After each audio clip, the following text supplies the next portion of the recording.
السلام علیکم ناظرین کرام، نئی ویڈیو میں آپ کو خوش آمدید کہتے ہیں۔ کیا ہی زبردست سینز دیکھنے کو ملے ہیں۔ پتہ چلتا ہے کہ عوامی ووٹ کی طاقت کیا ہوتی ہے۔ وہ ریاستی اہلکار، ریاست کے ایک ادارے کے اہلکار جو خون خور بھیڑیے بن کے 9 مئی کے فالس فلیگ آپریشن کے بعد چڑھ دوڑے تھے تحریک انصاف کے ساتھ ساتھ عام عوام پر بھی، ان کو کیا ہی شاندار جواب دیا گیا ہے اور قومی اسمبلی میں کھڑے ہو کر دیا گیا ہے۔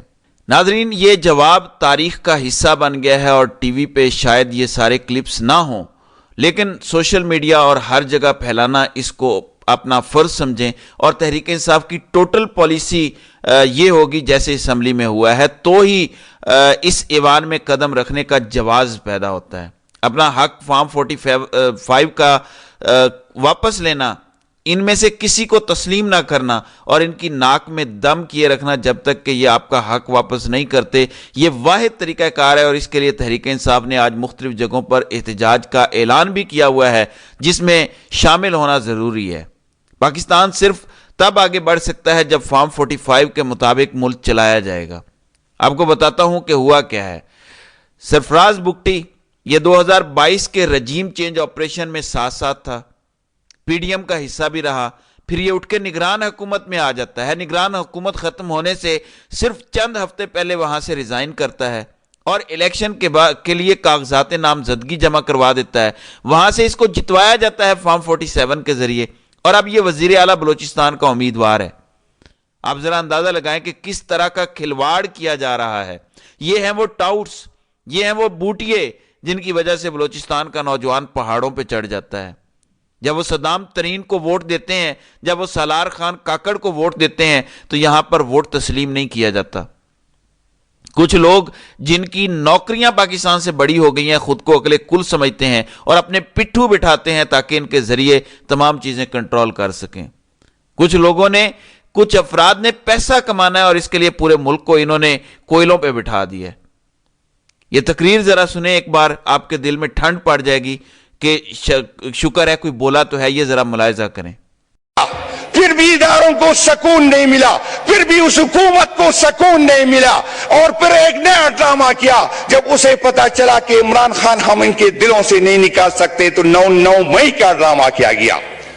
پھر ایک ڈرامہ شروع ہوا، لوگ ٹی وی پہ آ کے کہتے تھے کہ میں 9 مئی کی مذمت کرتا ہوں اور پارٹی چھوڑ جاتا ہوں تو اس کی ساری گناہ معاف دیتے، جیسے یہ پاکستان کسی کی جاگیر ہے، جیسے یہ پاکستان کسی کو جہیز نہیں ملا ہے۔ آپ کون ہوتے کسی کے جرم معاف کرتے والے؟ جناب ڈپٹی اسپیکر صاحب، ہمارے ساتھ ہم پہ FIR کاٹی گئی۔ میں حیران ہوں، 9 مئی کا واقعہ ہوتا ہے، 10-11 مئی کو ہمارے لوگ جو ہے پکڑے جاتے ہیں، اور اس سے جیلوں میں جو لوگ ملنے آتے ہیں تو کیا کہتے ہیں؟ اسے ملنے جو آتے ہیں وہ کہتے ہیں عمران خان کا نشان نہیں ہوگا۔ اگر سپریم کورٹ نے یہ فیصلہ اس ٹائم کرنا تھا، الیکشن سے چند دن پہلے کرنا تھا، تو 10 مئی کو 11 مئی کو ان نامعلوم لوگوں کو کس طرح پتا چلا کہ عمران خان کا نشان نہیں ہوگا؟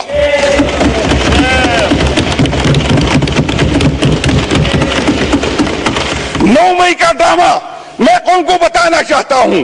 9 مئی کو میں نے 34 شہیدوں کی لاشیں اٹھائی ہوئی ہے۔ 9 مئی کو میں نے 200 زخمی اٹھائے، میرا FIR نہیں کاٹا گیا۔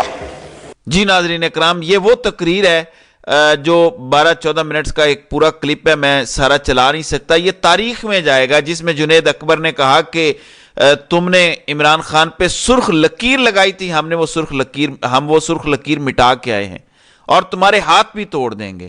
مطلب جو ہاتھ عمران خان پر سرخ لکیر لگائیں گے وہ ہم توڑ دیں گے۔ انہوں نے 9 مئی کے بعد جنید اکبر کو پکڑا تھا، حوالات میں رکھا تھا، بیچارے کو سردی کی راتوں میں ننگے فرش پر لٹایا گیا، سپیشل کہا جاتا تھا کہ اس کو کچھ دینا نہیں ہے۔ یہ لوگ دھاڑے ہیں اسمبلی میں، سب کے خوف کے بت ٹوٹ چکے ہیں۔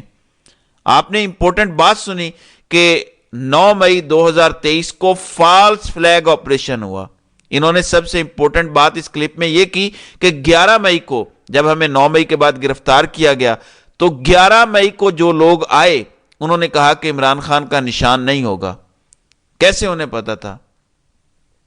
फैसल वाडा को कैसे पता था 6-8 महीने पहले कि मैं तहरीक इंसाफ का निशान नहीं देख रहा? कैसे पता था? काजी साहब, बहुत सारे जवाब आपको देने हैं। आईनी काजी साहब, आपने मुल्क के साथ गद्दारी की है, आपको यह जवाब देना पड़ेगा, आपको मुंह छुपाने की जगह नहीं मिलेगी। मैं आपको यकीन दिलाता हूं, लोग मौलवी मुश्ताक को भूल चुके हैं, लोग जस्टिस मुनीर को भूल गए हैं। काजी साहब, अब आपका नाम लिया जाता है। यह आपने अपनी तारीख बना दी है। जो फैसला आपने मई में कर लिया, जो इन्होंने मई में कर लिया था, आपने वो फैसला आके जनवरी में दिया। यह है औकात कुल्लाब की। आप अभी चीफ जस्टिस भी नहीं बने थे और उन्होंने फैसला कर लिया था कि आपसे ये फैसला करवाएंगे और आपने करके दिया। ऐसी नौकरी से तो बेहतर है इंसान घर में बैठ जाए। इतनी बेशर्मी, इतनी ढिठाई।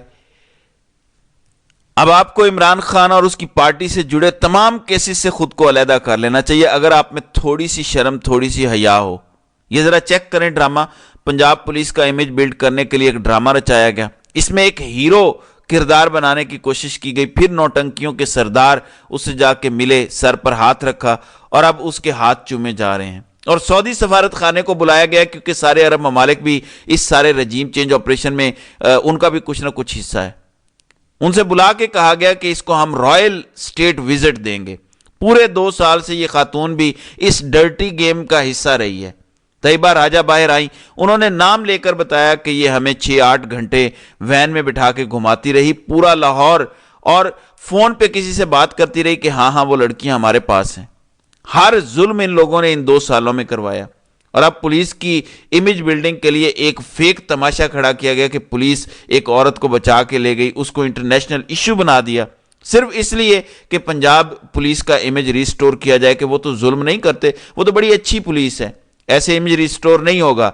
इमेज रिस्टोर तब होगा कि इन 2 सालों में जिन लोगों ने गैर कानूनी हुक्म माने हैं वो सारे जेलों में जाएं, शफाफ इंक्वायरियां हों, सजाएं दी जाएं, और जिन्होंने गलत हुक्म मानने से इनकार किया उन्हें इनामात दिए जाएं। इस तरह से यह इदारा ठीक होगा, इस तरह इसका वकार बहाल होगा। अदलिया हो या ऊपर वाले हों, हर इदारे में जब तक इस तरह से नहीं होगा उस वक्त तक पाकिस्तान आगे नहीं बढ़ सकता। तो खातून को बचाने वाला भी एक नौटंकी था, सब ड्रामा था, और पूरा पाकिस्तान नौटंकी के जरिए चलाया जा रहा है। ये असल में पाकिस्तानी कौम को हिकारत की नज़र से देखते हैं। 76 साल से बलूचिस्तान वाले, कबायली इलाकों वाले, इवन खैबर पख्तूनख्वा और कुछ सिंध में भी लोगों ने शोर डाला, हम समझ ही नहीं पाए। लेकिन जब हमारे अपने घरों को आग पहुंची तो समझ आई कि वो बेचारे शुरू से ठीक कहते थे। बंगाली भी ठीक थे, बलोच भी ठीक थे, खैबर पख्तूनख्वा के लोग भी ठीक थे, सारे ठीक थे, हम गलत थे। बड़ी लेट आंखें खुली हैं, लेकिन ऐसी आंखें खुली हैं कि अब बंद नहीं हो सकती। सो जुनेद अकबर के अल्फाज में यह मजम्मत है कि हाँ, मैं 9 मई की मजम्मत करता हूं जो मेरे लीडर को इस्लामाबाद हाई कोर्ट से पकड़ा गया। मैं मजम्मत करता हूं कि चीफ जस्टिस ने उस पर जिस तरह से रद्द अमल दिया। मैं मजम्मत करता हूं जो 34 लोगों को शहीद किया गया 9 मई वाले दिन। मैं मजम्मत करता हूं जो 200 लोगों को जख्मी किया गया उस दिन। तो ये मजम्मत है, इस तरह मजम्मत की जाती है। बाकी आप कौन होते हैं कि एक प्रेस कॉन्फ्रेंस पर किसी को माफ कर दें? आप कानून है, आइन है, कौन है आप? या कोई चीफ जस्टिस हैं?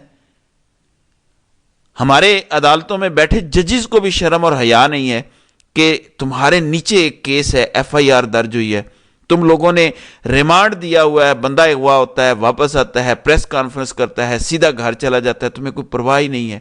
कोई अपनी इज्जत का ख्याल कर लो।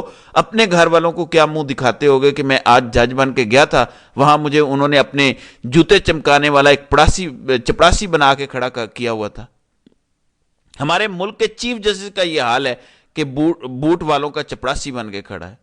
तो ये हाल है इस टाइम पाकिस्तान का, लेकिन जाहिर है ये बदलेगा। मैंने जो कल असम्बली में सीन्स देखे हैं, मेरा दिल बहुत बड़ा हुआ है। मुझे उम्मीद पैदा हुई है कि अगर तहरीक इंसाफ ने ऐसे ही टफ टाइम दिया और डट के खड़े रहे जैसे जुनेद अकबर ने शुरुआत की हैं, अगर यही मोमेंटम रहता है, और इमरान खान तो थकने वाला बंदा नहीं है, वो हर रोज पहले से ज्यादा जोश में बोलते हैं, अगर ये मोमेंटम रहा तो इनके जबड़ों से फार्म 45 वाली हुकूमत वापस ली जा सकती है। ये मुल्क नहीं चला सकेंगे। मैं आपको एक हिंट दे देता हूं, IMF का जो अगला प्रोग्राम आना है, इसके लिए तमाम सूबों को लिखकर गारंटी देनी पड़ेगी कि टैक्स कलेक्शन और खर्चे IMF के मुआहदे के मुताबिक होंगे। खैबर पख्तूनख्वा में किसकी हुकूमत है? इमरान खान की।